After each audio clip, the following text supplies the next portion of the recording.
नमस्कार, जय हिंद, वंदे मातरम। तो गाइज आज के इस वीडियो में हम हिस्ट्री का 51 से लेकर 100 तक क्वेश्चन कवर करने वाले हैं। पिछले वीडियो में हमने 1 से लेकर 50 तक क्वेश्चन कवर करवा दिया था। तो आज की इस वीडियो में हम 51 से लेकर 100 तक क्वेश्चन कवर करने वाले हैं। आप इस वीडियो को 2 से 3 बार देख लीजिएगा, आप सभी को 100% यहाँ पे याद हो जाएगा। तो चलिए हम लोग क्वेश्चन नंबर 51 से स्टार्ट करते हैं। तो गाइज हमारे पास क्वेश्चन नंबर 51 है। गौतम बुद्ध ने बौद्ध के लिए अपना रास्ता खोजने का फैसला किया और बिहार के बोध गया में डैश के पेड़ के नीचे कई दिनों तक ध्यान किया। बताइए, जब गौतम बुद्ध जो बोध का रास्ता ढूंढ रहे थे तो वो किस पेड़ के नीचे बैठकर कई दिनों तक तपस्या किए थे, ये आपको बताना है। या फिर सिंपल वे में बात करें तो किस पेड़ के नीचे गौतम बुद्ध को ज्ञान की प्राप्ति हुआ था, ये आपको बताना है। तो गाइज इसका सही जवाब होगा हमारा पीपल। क्या हो जाएगा? पीपल। पीपल के पेड़ के नीचे बैठकर गौतम बुद्ध ने कई दिनों तक यहाँ पे ध्यान किया था। ठीक है, चलिए अगले क्वेश्चन पे चलते हैं, क्वेश्चन नंबर 52 पे।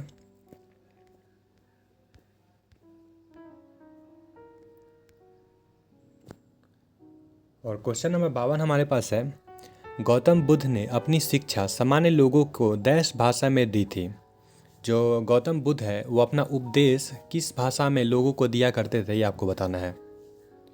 तो मुझे नहीं लगता कि इसका कोई भी गलत आंसर बताएगा। और इसका सही जवाब क्या होगा, जल्दी से बताइए। तो क्या जिसका सही जवाब होगा हमारा पाली। ठीक है, गौतम बुद्ध जो है सो अपना उपदेश किस भाषा में देते थे? पाली भाषा में देते थे। चलिए अगले क्वेश्चन पे चलते हैं। क्वेश्चन नंबर 53 हमारे पास है, जैन धर्म के नियमों का पालन करना निम्नलिखित में से किसके लिए अधिक कठिन था?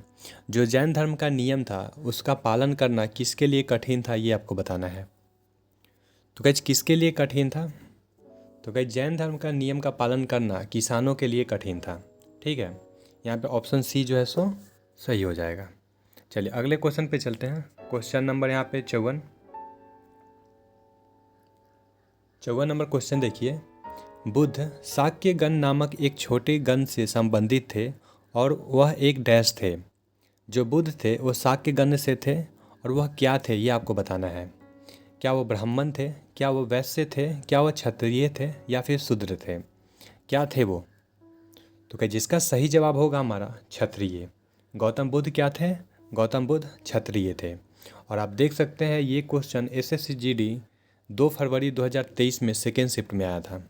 ठीक है, चलिए अगले क्वेश्चन पे चलते हैं। क्वेश्चन नंबर यहाँ पे 55 देखिए। और 55 नंबर क्वेश्चन हमारे पास है, भगवान महावीर ने डैश वर्ष की आयु में घर छोड़ दिया और ज्ञान की तलाश में वह एक वन में रहने चले गए।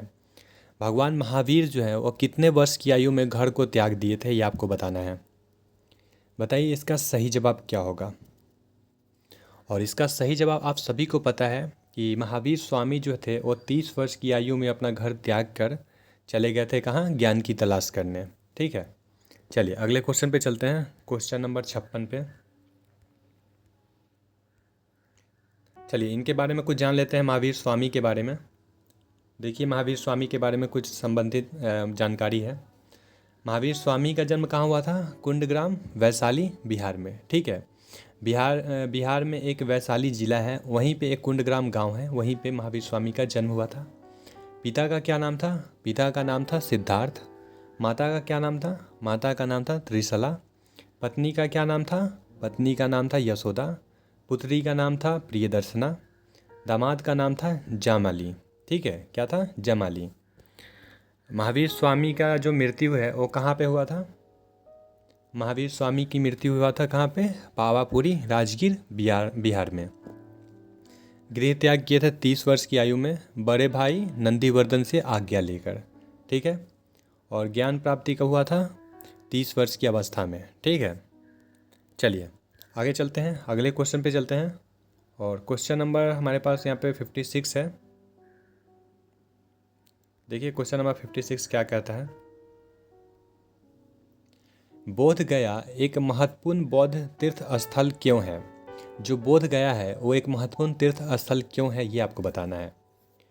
तो बताइए ये तीर्थ स्थल क्यों है इतना महत्वपूर्ण? तो गाइज इसका जवाब आप सभी को पता होगा, क्योंकि गौतम बुद्ध जो थे उनको ज्ञान की प्राप्ति जो है वो बोध गया में हुआ था। इसलिए यह एक क्या है, महत्वपूर्ण तीर्थ स्थल है। ठीक है, ऑप्शन बी यहाँ पे सही हो जाएगा। चलिए आगे चलते हैं क्वेश्चन नंबर 57 पे।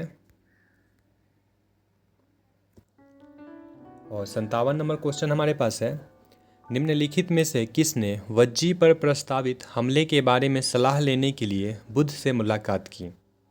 बताइए, वज्जी पर जब हमला प्रस्तावित हुआ था तो उसके लिए सलाह लेने के लिए बुद्ध से कौन मुलाकात किया था, ये आपको बताना है। वह कौन से शासक थे जो बुद्ध से सलाह लेने के लिए मुलाकात किए थे? बताइए कौन सा यहाँ सही जवाब होगा। तो गाइस इसका सही जवाब होगा वस्कार। ठीक है, क्या हो जाएगा, वस्कार। जब वज्जी पर हमला प्रस्तावित था तो बुद्ध भगवान से यहाँ पे सलाह लेने के लिए वस्कार ने उनसे मुलाकात की थी। ठीक है, चलिए आगे चलते हैं 58 नंबर पे। और 58 नंबर यहाँ पे क्वेश्चन हमारे पास, जैनियों के दिगंबर संप्रदाय द्वारा पर्युषण पर्व का आयोजन 10 दिनों के लिए किया जाता है। जो जैन धर्म का एक त्यौहार है, दिगंबर संप्रदाय द्वारा मनाया जाता है पर्युषण पर्व।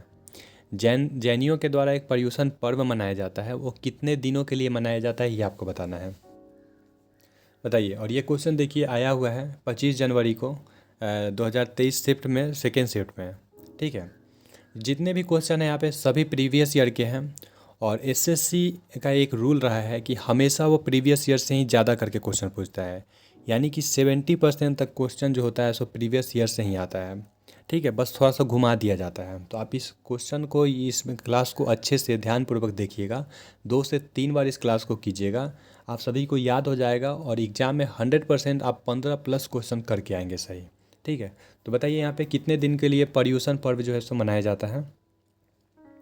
तो गाइस यहाँ पे पर्युषण पर्व जो होता है वो 10 दिन के लिए मनाया जाता है। ठीक है, ऑप्शन डी यहाँ पे सही हो जाएगा। चलिए आगे चलते हैं 59 नंबर पे।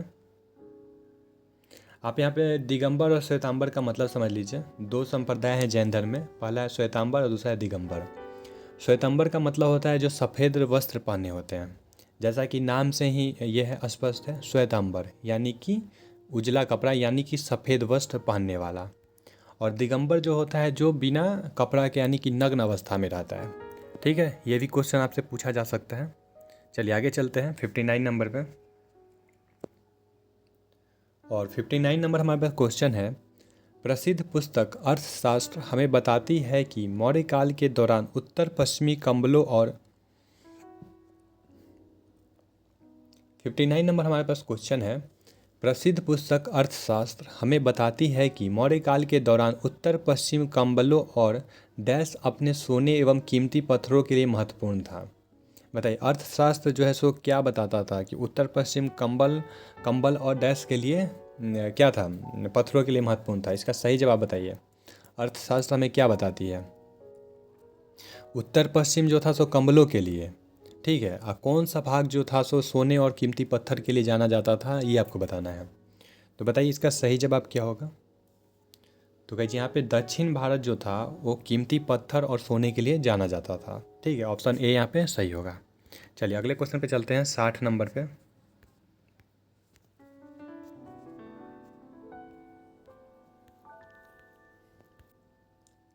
और 60 नंबर हमारे पास क्वेश्चन है, निम्नलिखित में से कौन सा मौर्यकालीन शिलालेख वर्तमान भारत में स्थित नहीं है? बताइए निम्नलिखित में से कौन सा शिलालेख है जो वर्तमान में भारत में नहीं है?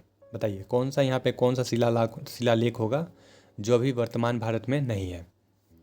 तो कौन सा वो शिलालेख है जो अभी भारत में नहीं है? तो वह है हमारा कंधार। कौन सा है? कंधार। ठीक है, चलिए आगे चलते हैं। और क्वेश्चन नंबर 61 हमारे पास है, मौर्य साम्राज्य की राजधानी डैश थी। जो मौर्य साम्राज्य था उसकी राजधानी क्या थी, आपको बताना है। तो बताइए इसका सही जवाब क्या होगा। मौर्य साम्राज्य की राजधानी कहाँ पे थी? तो गाइस मौर्य साम्राज्य की राजधानी जो थी वो थी पाटलिपुत्रा। ठीक है, चलिए आगे चलते हैं अगले क्वेश्चन पे। थोड़ा मौर्य साम्राज्य के बारे में जान लीजिए। मौर्य साम्राज्य के संस्थापक कौन थे? चंद्रगुप्त मौर्य। मौर्य साम्राज्य की राजधानी कहाँ थी? पाटलिपुत्रा। मौर्य साम्राज्य के शासनकाल की अवधि क्या थी? 322 से 185 ईसा पूर्व। ठीक है, 322 से 185 ईसा पूर्व शासनकाल था। चलिए अगले क्वेश्चन पे चलते हैं, क्वेश्चन नंबर 62। और इस क्वेश्चन को आप लोग इसका जवाब दीजिएगा इस क्वेश्चन का। तो 62 नंबर यहाँ पे है, मौर्य साम्राज्य का अंतिम शासक निम्नलिखित में से कौन सा था। और ये क्वेश्चन लगभग 2-3 साल से लगातार हर शिफ्ट में आता है, मतलब हर साल ये क्वेश्चन आता है एग्जाम में। ठीक है, 22 में भी आया था, 23 में भी आया था, और ये देखिए 24 में भी आया है। तो ये क्वेश्चन बहुत ही ज़्यादा इंपॉर्टेंट है। आई होप आप इसका जवाब दे पाएंगे। कौन सा इसका सही जवाब होगा बताइए। मौर्य साम्राज्य का अंतिम शासक कौन था। तो इसका सही जवाब आप सभी को पता होगा, कौन था, बृहद्रथ। कौन था, बृहद्रथ। चलिए अगले क्वेश्चन पे चलते हैं, क्वेश्चन नंबर 83 देखिए, 63 देखिए यहाँ पे 63। क्वेश्चन नंबर 63 हमारे पास है, निम्नलिखित में से कौन मौर्य साम्राज्य का दूसरा शासक था। जो मौर्य साम्राज्य है उसका दूसरा शासक कौन था, ये आपको बताना है। तो बताइए दूसरा शासक कौन था। पहला था हमारा चंद्रगुप्त मौर्य, ठीक है। दूसरा कौन था, चंद्रगुप्त मौर्य के पुत्र बिंदुसार, ठीक है।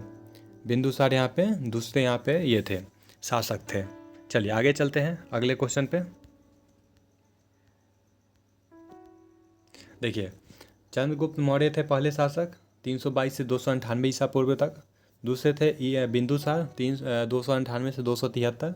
और तीसरा जो था सो अशोक था। इनका शासनकाल की अवधि थी 273 से 232। और एक चीज़ याद रखिएगा कि शासनकाल 273 में भले ही अशोक का है, लेकिन ये गद्दी पे बैठे थे 269 में। कब बैठे थे, 269 में। ये कितना बार ये क्वेश्चन पूछा गया है कि अशोक जो है सो गद्दी पे किस वर्ष बैठे थे। तो यहाँ पे अशोक जो है सो 269 में गद्दी पे बैठे थे, लेकिन शासनकाल का अवधि क्या है, 273। ठीक है, चलिए अगले क्वेश्चन पे चलते हैं। देखिए यहाँ पे दिया भी हुआ है नोट, अशोक का वास्तविक राज्य अभिषेक 269 ईस्वी ईसा पूर्व में हुआ था। ठीक है, तो इसको ध्यान रखिएगा। चलिए आगे चलते हैं। और 64 नंबर क्वेश्चन है हमारे पास, अशोक के धम्म में भगवान की पूजा या बलिदान का प्रदर्शन डैश था। मतलब अशोक जो थे, अशोक के धम्म में भगवान की पूजा जो था या फिर बलिदान का प्रदर्शन क्या था, ये आपको बताना है। क्या शामिल था या मुख्य रूप से शामिल था, क्या था, ये आपको बताना है। तो गाइस जिसका सही जवाब होगा शामिल नहीं था। जो अशोक के धम्म थे ना, उसमें भगवान की पूजा या बलिदान का प्रदर्शन शामिल नहीं था। ठीक है, ऑप्शन ए यहाँ पे सही होगा। चलिए आगे चलते हैं क्वेश्चन नंबर 65 पे।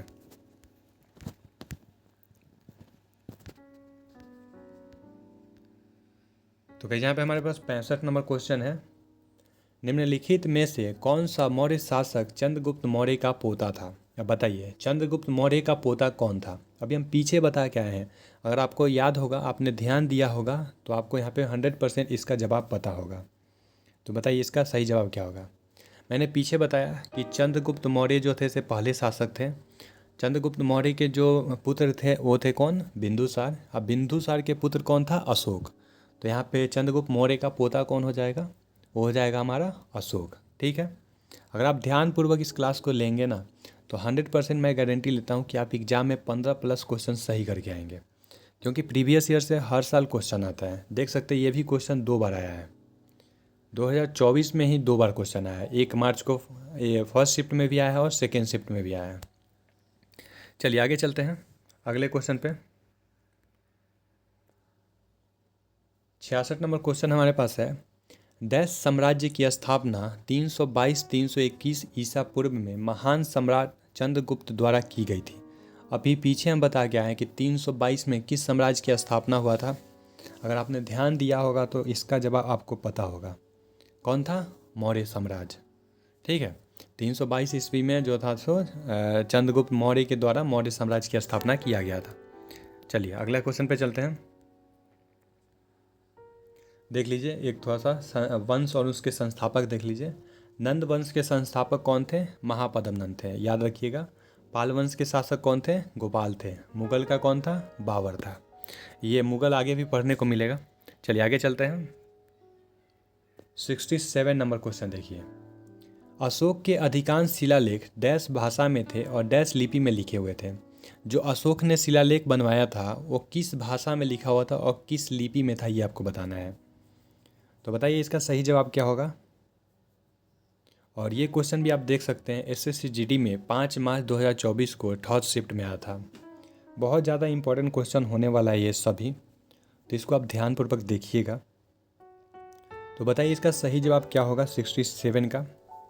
तो गाइस ये था प्राकृत भाषा में और ब्राह्मी लिपि में। ठीक है, चलिए आगे चलते हैं 68 नंबर क्वेश्चन पे। 68 नंबर क्वेश्चन हमारे पास है, कौन सा मौर्य भारतीय सम्राट अपने शिलालेखों और स्तंभों के लिए प्रसिद्ध है। और इसका जवाब आप सभी बता देंगे यहाँ पे कि कौन सा सम्राट है जो अपना शिलालेख और स्तंभ के लिए प्रसिद्ध है। ऊपर ही करवा के आ रहे हैं, तो कौन सा यहाँ पे सही जवाब हो जाएगा, वो हो जाएगा अशोक। ठीक है, चलिए अगले क्वेश्चन पे चलते हैं। देखिए कितना था मौर्य सम्राट के जो थे कितने अभिलेख थे, 14 जो था सो दीर्घ स्तंभ था और अभिलेखों की संख्या 7 थी। ठीक है,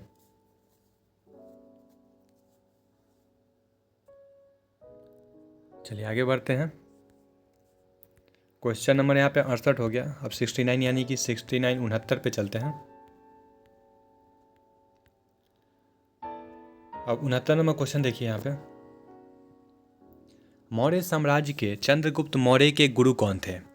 जो चंद्रगुप्त मौर्य थे उनके गुरु कौन थे बताइए, या फिर उनके राज्य में प्रधानमंत्री भी यही थे। एक छोटा सा नन्हा बालक जिनको इन्होंने महान बना दिया, उनके गुरु कौन थे। जो मौर्य थे चंद्रगुप्त मौर्य, इन एक छोटे से बालक को एक महान बालक बना देना बहुत मतलब आसान काम नहीं है। तो इनके गुरु कौन थे ये आपको बताना है। तो इनके गुरु कौन थे, वो थे हमारे कौटिल्य, जिनको हम चाणक्य भी कहते हैं। इन्हीं का नाम विष्णुगुप्त भी है। ठीक है, चलिए आगे चलते हैं। देखिए यहाँ पे लिखा हुआ भी है, इनका अन्य नाम चाणक्य और विष्णुगुप्त भी है। चलिए आगे चलते हैं। 70 नंबर क्वेश्चन देखिए, मौर्य साम्राज्य के सम्राट अशोक डैश के लिए अनुयायी थे। जो मौर्य साम्राज्य के सम्राट अशोक थे वह किसको अनुयायी मतलब किस धर्म को मानते थे ये आपको बताना है। तो बताइए वो किस धर्म को मानते थे। तो क्या जिसका सही जवाब होगा बौद्ध धर्म। किसको मानते थे, बौद्ध धर्म को। चलिए आगे चलते हैं।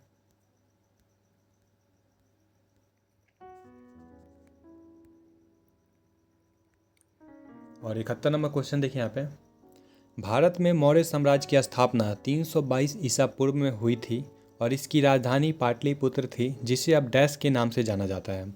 जो पाटलिपुत्र है उसको अभी किस नाम से जाना जाता है ये बताना है। तो ये तो एकदम इजी सवाल है, कोई भी बता सकता है। किस नाम से जाना जाता है, पटना के नाम से। चलिए अगले क्वेश्चन पे चलते हैं। इन सभी क्वेश्चन पे इतना टाइम नहीं देंगे, फटाक फटाक करते हुए आगे निकलेंगे। 72 नंबर क्वेश्चन देखिए, निम्नलिखित में से किस मौर्य शासक ने बौद्ध धर्म के प्रचार प्रसार का बीड़ा उठाया था। बताइए निम्नलिखित में से कौन सा शासक था जो बौद्ध धर्म का प्रचार प्रसार किया था।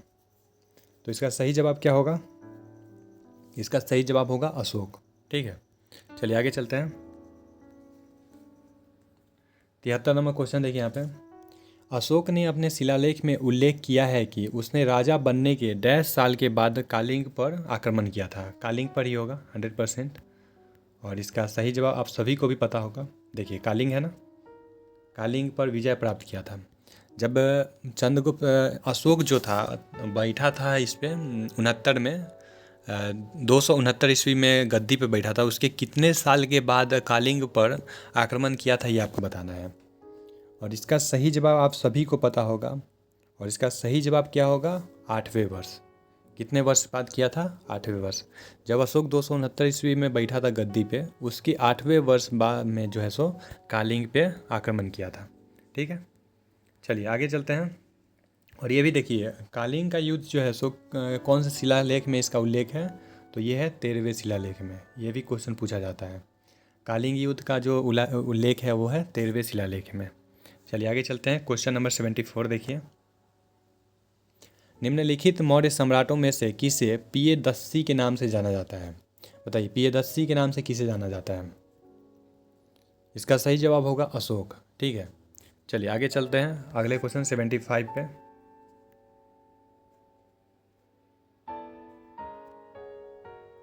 और 75 नंबर क्वेश्चन हमारे पास है, निम्नलिखित में से किस राजा के शासन काल में सांची का महान स्तूप बनाया गया था। बताइए निम्नलिखित में से किस राजा के शासन काल में सांची का जो स्तूप है वो बनाया गया था, ये आपको बताना है। तो किसके शासनकाल में बनाया गया था? अशोक के शासनकाल में। और ये सांची का जो स्तूप है अभी कहाँ पे है, ये आपको कमेंट करके बताना है। यहाँ पे दे ही दिया है, सांची का स्तूप कहाँ पे है? मध्य प्रदेश में है, तो इसको भी याद रखिएगा। और सांची के स्तूप को यूनेस्को में कब शामिल किया गया? 1989 ईस्वी में। ठीक है, चलिए आगे चलते हैं। 76 नंबर क्वेश्चन देखिए। मौर्य शासक अशोक की मृत्यु कब हुई थी? जो मौर्य शासक अशोक हैं उनकी मृत्यु कब हुई थी, ये आपको बताना है। तो इनका मृत्यु जो है वो हुआ था 232 ईस्वी ईसा पूर्व में। ठीक है, तो गाइस यहाँ पे 77 नंबर क्वेश्चन है हमारे पास। मौर्य साम्राज्य के किस सम्राट ने युद्ध जीतने के बाद विजय का त्याग कर दिया था? बताइए कौन सा शासक है जो युद्ध जीतने के बाद विजय का त्याग कर दिया था? तो गाइस वो महान कौन था, ये आपको बताना है। तो आप सभी को पता है द ग्रेट अशोक। ठीक है, द ग्रेट अशोक, यानी कि अशोक ने युद्ध जीतने के बाद विजय का त्याग कर दिया था। और ये कौन सा युद्ध था? कालिंग का युद्ध था। ठीक है, इसमें बहुत सारे ये हुआ था, नरसंहार हुआ था, यानी कि बहुत सारे लोगों की जान गई थी। इसी कारण से ये जो थे ना कालिंग का युद्ध जीतने के बाद ये जो थे सो त्याग कर दिए थे विजय का। और इसके बाद से इन्होंने युद्ध न लड़ने का प्रण भी लिया था।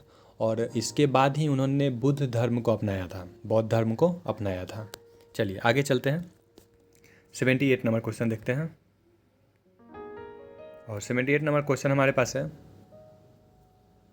निम्नलिखित यूनानी शासकों में से किसने मेगास्थनीज को चंद्रगुप्त मौर्य के दरबार में भेजा था? जो चंद्रगुप्त मौर्य के दरबार में मेगास्थनीज आया था वो किसके द्वारा, यानी कि वो किसका ये था, आपको भेजना है, बताना है किसके द्वारा वो भेजा गया था। तो इसका सही जवाब क्या होगा? सभी को पता है क्या था? Seleucus Nicator. सेल्यूकस निकेटर ने मेगास्थनीज को अशोक के दरबार में भेजा था, चंद्रगुप्त मौर्य के दरबार में भेजा था। चलिए आगे चलते हैं। और मेगास्थनीज के द्वारा एक बुक लिखा गया है जिसको आप लोग ध्यान रखेंगे। मेगास्थनीज के द्वारा एक बुक लिखा गया, तो उसका नाम क्या है? उसका नाम है इंडिका। ठीक है, क्या है? इंडिका। इसको भी आप लोग याद रखेंगे। चलिए आगे चलते हैं, 78 हो गया, 79 नंबर पे चलते हैं।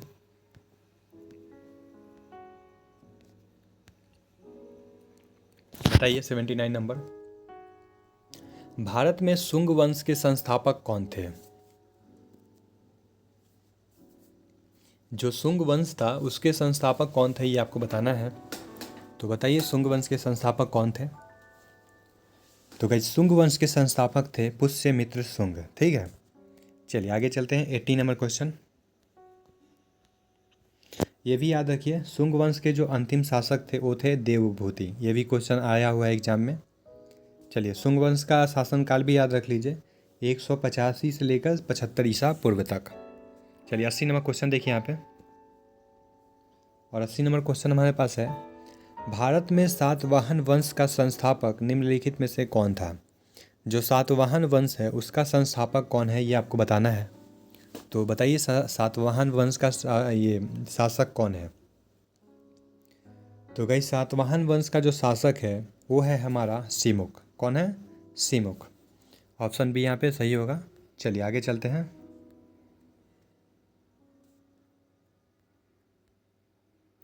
अगला क्वेश्चन देखिए 81 नंबर। सातवाहन देश भारत में एक शक्तिशाली राजवंश था। जो सातवाहन वंश था वो भारत के किस साइड में, यानी कि किस ओर का सबसे ज़्यादा शक्तिशाली राजवंश था, ये आपको बताना है। चलिए इसका सही जवाब बताइए क्या होगा। तो गाइस जिसका सही जवाब होगा दक्षिण। जो सातवाहन वंश था वो दक्षिण भारत का एक शक्तिशाली राजवंश था। ठीक है, चलिए आगे चलते हैं, 82 नंबर क्वेश्चन पे चलते हैं। थोड़ा सातवाहन वंश के बारे में आप पढ़ लीजिए। देखिए सातवाहन वंश के बारे में संस्थापक कौन था? सिमुक। सातवाहन वंश का संस्थापक कौन था? सिमुक। सातवाहन वंश का प्रथम यशस्वी शासक कौन था? सतकर्णी प्रथम। सातवाहन वंश का सबसे महान शासक कौन था? गौतमीपुत्र सतकर्णी। एक और है, देखिए सातवाहन वंश शासित मुख्य क्षेत्र कौन कौन सा, ये बताना है। जो सातवाहन वंश था उसका मुख्य क्षेत्र कौन कौन सा, ये बताइए। तो इसका मुख्य क्षेत्र था महाराष्ट्र, आंध्र प्रदेश एवं कर्नाटका और दक्षिण भारत के क्षेत्र। ठीक है, चलिए आगे चलते हैं, 82 नंबर क्वेश्चन देखिए यहाँ पे। प्रसिद्ध शासक कनिष्क देश वंश के थे। जो कनिष्क थे वो किस वंश से संबंधित थे, ये आपको बताना है। तो बताइए किस वंश से संबंधित थे। तो गाइज कनिष्क जो थे वो कुषाण वंश से संबंधित थे। ठीक है, चलिए आगे चलते हैं 83 नंबर क्वेश्चन पे। आई होप आप सभी को मज़ा आ रहा होगा। अगर मज़ा आ रहा है तो कमेंट करके बताइए कि हाँ मज़ा आ रहा है, तभी तो और वीडियो बनाने में और क्लास लेने में मज़ा आएगा ना। चलिए अगले क्वेश्चन पे चलते हैं। 83 नंबर क्वेश्चन देखिए। मौर्यों के पतन से लेकर गुप्तों के उत्थान तक की अवधि को भारतीय इतिहास में डैश के रूप से जाना जाता है। जो मौर्य का पतन था और गुप्तों का उत्थान था उसके बीच की अवधि को भारतीय इतिहास में डैश के नाम से जाना जाता है, ये बताना है आपको किस नाम से जाना जाता है। देखिए ये क्वेश्चन भी आया हुआ है एसएससी जीडी में 5 मार्च को थर्ड शिफ्ट में। ठीक है, 2024 में थर्ड शिफ्ट में। तो बताइए इसका सही जवाब क्या होगा, किस नाम से जाना जाता था। तो कहीं उसको जाना जाता था उत्तर मौर्य काल। ठीक है, मौर्य के पतन से लेकर और गुप्तों के उत्थान के बीच का जो समय था उसको जाना जाता था उत्तर मौर्य काल। ठीक है, चलिए आगे चलते हैं। 84 नंबर क्वेश्चन देखते हैं। तो 84 नंबर क्वेश्चन हमारे पास है, निम्नलिखित में से किस राजवंश ने मौर्योत्तर काल में रेशम मार्ग को नियंत्रित किया। बताइए किस राजवंश ने मौर्योत्तर काल में रेशम मार्ग को नियंत्रित किया था, ये बताना है आपको। तो क्या था ये है कुषाण वंश। कुषाण वंश जो है सो रेशम मार्ग को नियंत्रित किया था। चलिए आगे चलते हैं। 84 हो गया, 85 नंबर चलते हैं।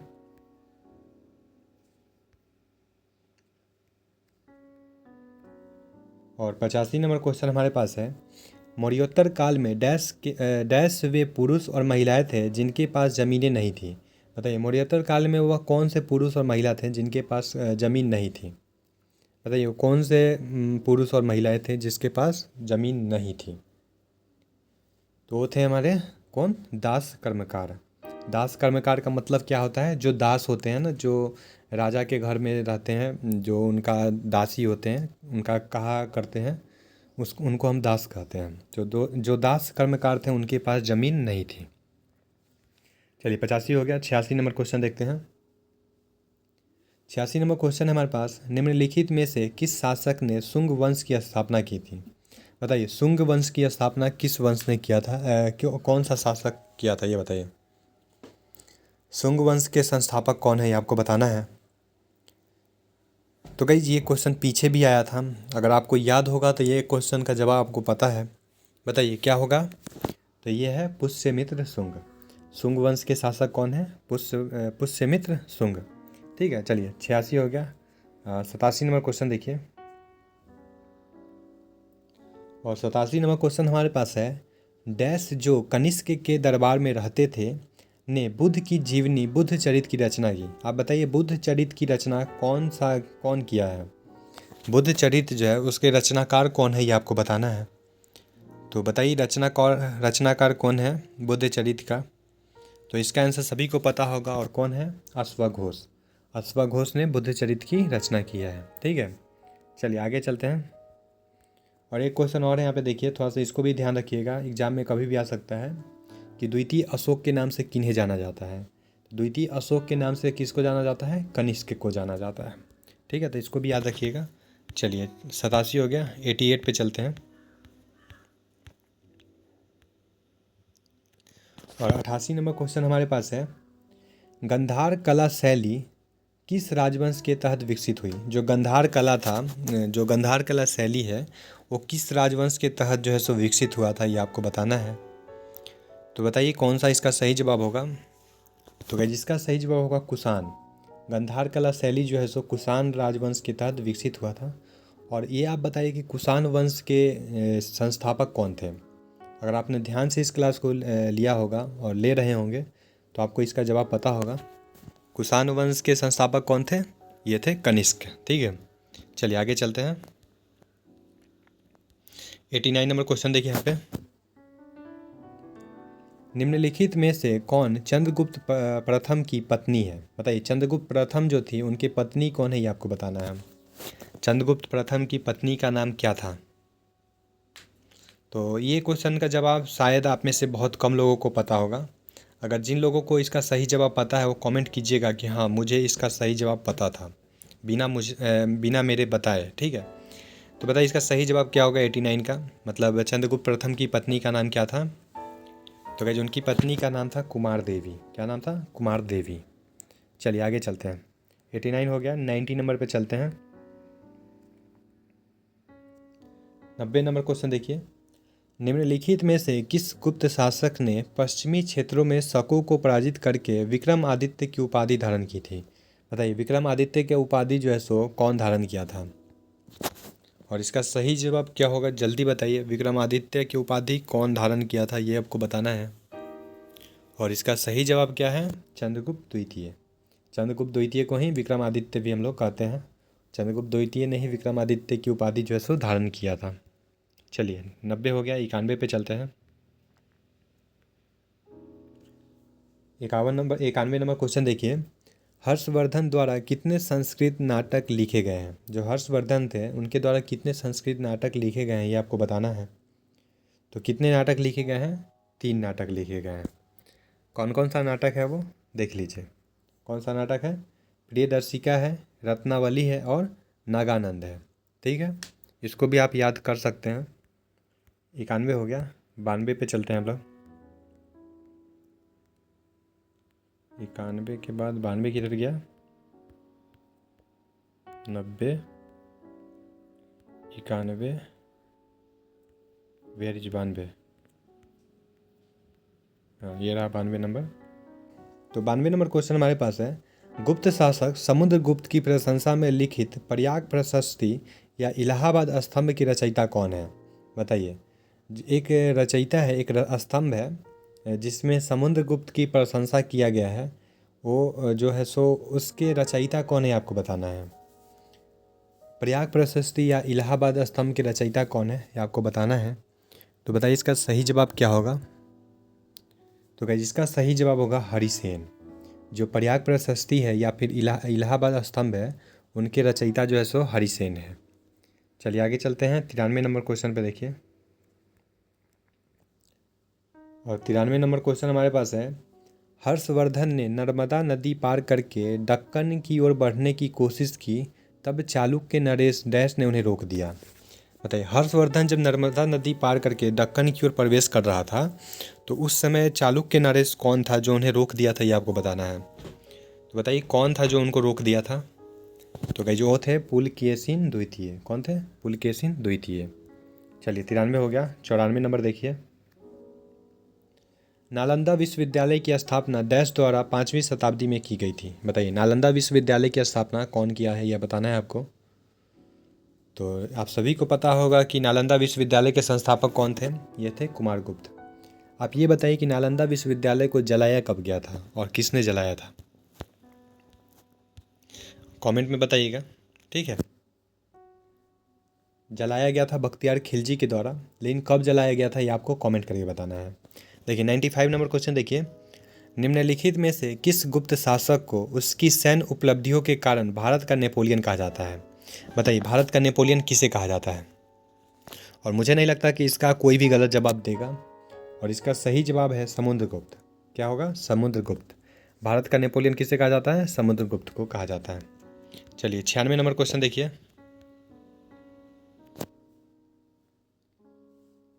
हर्षवर्धन और पुलकेशिन द्वितीय का युद्ध किस नदी के तट पर हुआ था? तो गाइस इसका जवाब आप सभी से मैं चाहता हूं, क्योंकि मैं ऊपर ही इसका जो है सो जवाब आंसर जो है क्वेश्चन ये करवा के आ रहा हूँ। इसका जवाब आप सभी देंगे यहाँ पे। बताइए जो हर्षवर्धन और पुलकेशिन द्वितीय के बीच में जो युद्ध हुआ था वो किस नदी के तट पर हुआ था आपको बताना है।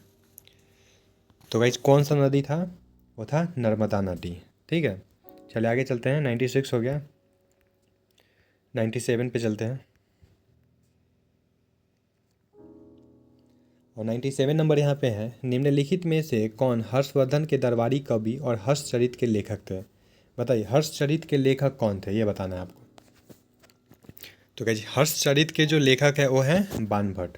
ठीक है, ये सब तो आप सभी को याद होगा। चलिए आगे चलते हैं। 98 नंबर क्वेश्चन देखिए। समुद्रगुप्त ने दक्षिणा पथ के कितने शासकों को पराजित किया था? बताइए समुद्रगुप्त जिन्हें भारत का नेपोलियन कहा जाता है वो दक्षिणा पथ के कितने शासक को जो है सो पराजित किए थे? बताइए इसका सही जवाब क्या होगा। कितने शासकों को पराजित किए थे? 12 को। ठीक है, चलिए आगे चलते हैं, अगले क्वेश्चन पे चलते हैं। थोड़ा सा समुद्रगुप्त के बारे में जान लीजिए। देखिए, समुद्रगुप्त दक्षिणापथ के विजय के लिए 3 नीति अपनाई गई थी। ठीक है, इसको आपको याद रखना है, कितना नीति अपनाया गया था? 3 नीति। ठीक है, अगला देखिए, समुद्रगुप्त चंद्रगुप्त प्रथम का उत्तराधिकारी था। चंद्रगुप्त प्रथम का जो पुत्र था वो था समुद्रगुप्त। ठीक है, और समुद्रगुप्त के दरबारी कवि कौन थे? हरिसेन थे। समुद्रगुप्त उनके सिक्के पर वीणा बजाते हुए दिखाया गया है। क्वेश्चन आपसे पूछा जाएगा कि सिक्के पर वीणा बजाते हुए किसको दर्शाया गया है, तो आपका जवाब क्या होगा? समुद्रगुप्त। ठीक है, चलिए आगे चलते हैं। 99 और आज का सेकेंड क्वेश्चन है, सेकेंड लास्ट क्वेश्चन है। 99 नंबर क्वेश्चन, इलाहाबाद में अशोक स्तंभ पर किसकी प्रशस्ति की खुदाई की गई है?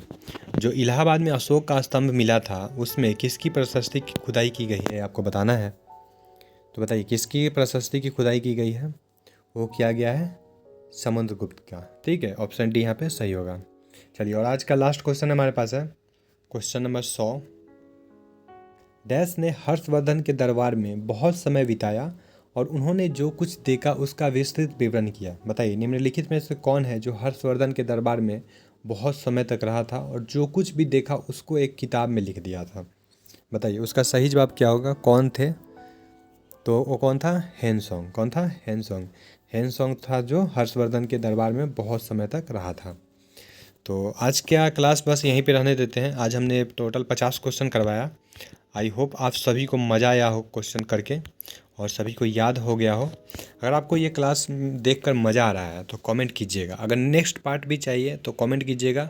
हो सके तो आप ये कमेंट कीजिएगा कि एक क्लास में 100 क्वेश्चन ला दो, तो हम अगले क्लास में हो सकता है तो 100 क्वेश्चन भी लेकर आ जाएंगे। ठीक है, तो आपको ये क्लास कैसा लगा कमेंट करके बताइएगा। और भी कोई जानकारी चाहिए हो तो कमेंट कर लीजिएगा, और कोई सजेशन देना हो तो कमेंट कर दीजिएगा। इसका PDF आपको मिल जाएगा टेलीग्राम पे, जिसका लिंक जो है सो डिस्क्रिप्शन में है। ठीक है, तो चलिए आज की वीडियो में बस इतना ही रहने देते हैं। कोई जानकारी चाहिए तो कमेंट कर दीजिएगा, वीडियो पसंद आए तो लाइक कर दीजिएगा और सब्सक्राइब भी कर लीजिएगा चैनल को। तो चलिए मिलते हैं फिर से नेक्स्ट वीडियो में, तब तक के लिए अपना ख्याल रखिए। जय हिंद, जय Bharat. Porque lo tomo esto como que el hombre se encuentra ahorita de parranda.